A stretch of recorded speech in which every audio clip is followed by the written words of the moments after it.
magandang gabi sa inyong lahat mga kamags. Welcome back ulit sa aking YouTube channel, Mags TV23.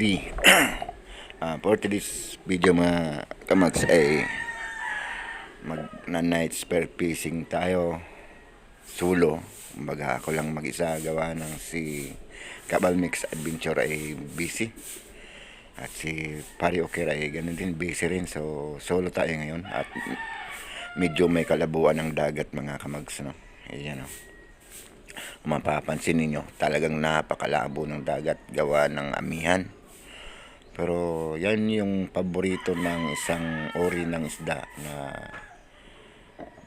kadalasan naming nahuhuli dyan, yung mga danggit or itong samaral. Yan, tulad yan, binakma ko na lang yung danggit dyan.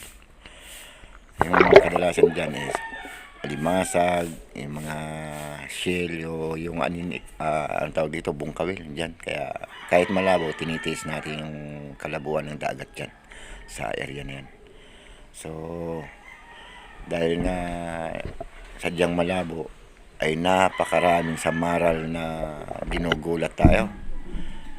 Yan, unang-una sa nakuha natin yung kanya, no, samaral. Bigla na lang bumulagayan sa harap ko. Yung ganyang, buti na lang at hindi siya mailap. Pero yung iba mga kamags ay talagang sobrang napakailap. Dahil hindi ko mapapansin sa malayo, hindi ko mapapansin gawa ng sa sobrang labo ng dagat mga kamags, no? Pero yung isa na yan, unang-una kita natin nasa tabi pa yan, nasa gilid pa siya banda.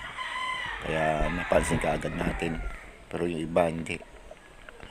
At yan ang isa sa dahilan kung bakit lalong lumalabo yung dagat mga bay. Mga kamags, yung ganyan isda, yung catfish o ito tawagin. Yan. Dahil yung mga kinakain nila yung mga buhangin na o yung mga putik, kaya lumalabo lalo yung yung dagat. Tsaka yung mga danggit, binubulabog nila pag nadaanan ng mga yan, kasi grupo-grupo yung mga yan. Kaya yan, yung danggit dinadakma na lang natin. Ano pa dyan, marami akong nahuling mga danggit mga bay na dinadakma lang natin. Yung napana natin ilan yung, pero mas marami yung nadakma natin, kaya di natin nabidyon lahat. Yan, yung mga nabidyon natin, yung mga pinapana natin, at sadyang napakalabo. Ayan yung tawag ng isda na yan dito sa sa Cebu, auman, or sa Antique, darag-darag. Ayan, may siya, may tanda. Ayan, kaya tawag na auman. At ito naman mga kamags, danggit. Sadyang di masyadong makita gawa na nasa lusay siya. Ayan. At nagbawas tayo ng load ng ating paana dyan na goma, kasi danggit lang naman tinitira natin at nakasandal sa bato. Ayan. Marami akong danggit na nakuha dyan mga bay. Ayan. Dahil masyadong maraming danggit ngayon mga bay. Ayan, nasa siguro nabilang ko nasa 50 mahigit yung danggit na nakuha natin dyan.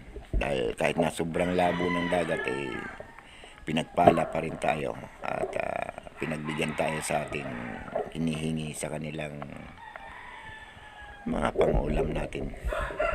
At makapag-share din tayo bawat punta natin sa dagat, makapag-share din tayo ng blessing sa ating mga kapitbahay, para gabi-gabi sa bawat punta natin dyan, bibigyan din tayo ng may kapal sa ating hinihingi sa kanila. Ganyan lang. Ayan, tingnan yung mga bay, yung danggit na sa yun, Stella, stripe naman yun, ori ng snapper na stripe. Ayan, hindi tinamaan. At ito mga bay, last na natin yan sa angpad, pauwi na tayo yan. So yun mga bay, kararating lang natin dito sa Dalampasigan mga bay. Medyo maalo na At nakabihis na rin tayo kasi maginaw. At ito yung huli natin lahat guys. Sayang yung mga samaral, medyo malabo kasi. Nasa dapat yun, nasa yung nakita ko nasa mga 10 piraso, kaso lang sadyang napakalabo ng dagat at isa lang yung nahuli natin mga bay.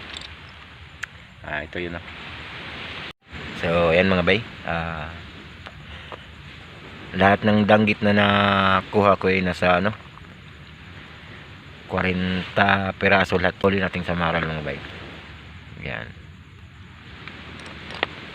dalawang magkatabi, kaso lang yung isa hindi natin nakuha. So ayos na rin yan. Tsaka may panuping tayo. Yan, yung danggit natin 43 piraso mga bay.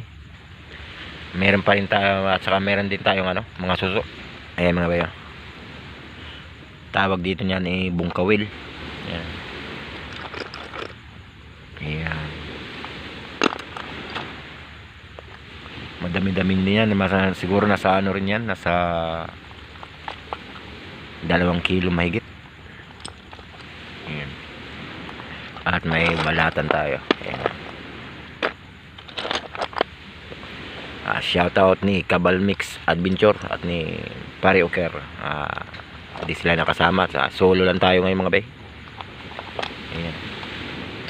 So ayos na itong pang-ulam, umaga, tanghalian at hapunan bukas ng umaga. Ito, prito natin yan, samaral o kitong tawagin dito. Tsaka itong danggit, ito lang to kumbaga share the blessing din tayo pagdating natin sa bukid dun sa bundok sa amin. Ibabahagi din natin yan, yung blessing natin ibabahagi natin sa ating mga kapitbahay, diba? Para lagi tayong pagbigyan ng blessing pag tayo pumupunta rito sa dagat. So hanggang dito na lang mga bay, at salamat sa panonood at suporta. God bless you all and advance Merry Christmas sa lahat.